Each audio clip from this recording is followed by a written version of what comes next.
Note, and of course you already know who's coming next. Victor Davis Hanson, a senior fellow at the Hoover Institution, joins us for the 2 minutes and 10 seconds we have left. Professor, welcome.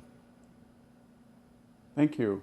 Well, Tucker, I think that we're seeing war clouds gather abroad, and I think the United States economy, politically, foreign policy is at a nadir, and we've lost now all credibility that we've stored up over 233. We have no more moral credibility to lecture people about the democratic process, and your guests have spelled it out pretty well. They have an agenda, the left, that does not appeal to 51% of the people, so they attack the process and they attack the candidate. And what we're seeing is not the end of it.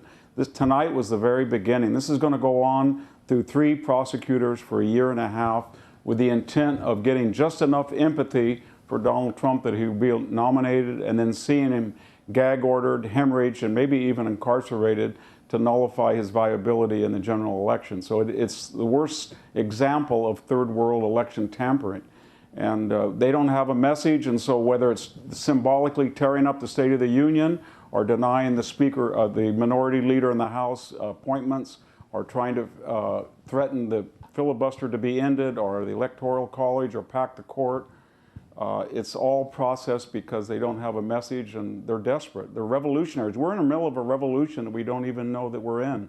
I think Donald Trump said as much as he could, but I imagine that in the next week we'll see a gag order leveled against him, and then the other prosecutors will be encouraged, and this is going to go on, this psychodrama is going to go on for a year and a half. Which is entirely the point. Very quickly, is there not a single Democrat in Washington who cares about the country enough to say what you just said?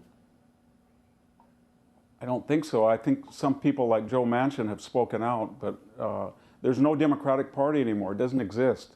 It's not even a progressive party. It's a woke, hardcore, leftist, revolutionary movement. It has no popular support, but throughout history, such movements didn't really need. They didn't need it.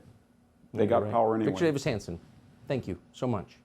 Subscribe to the Fox News YouTube channel to catch our nightly opens, stories that are changing the world and changing your life. From Tucker Carlson Tonight.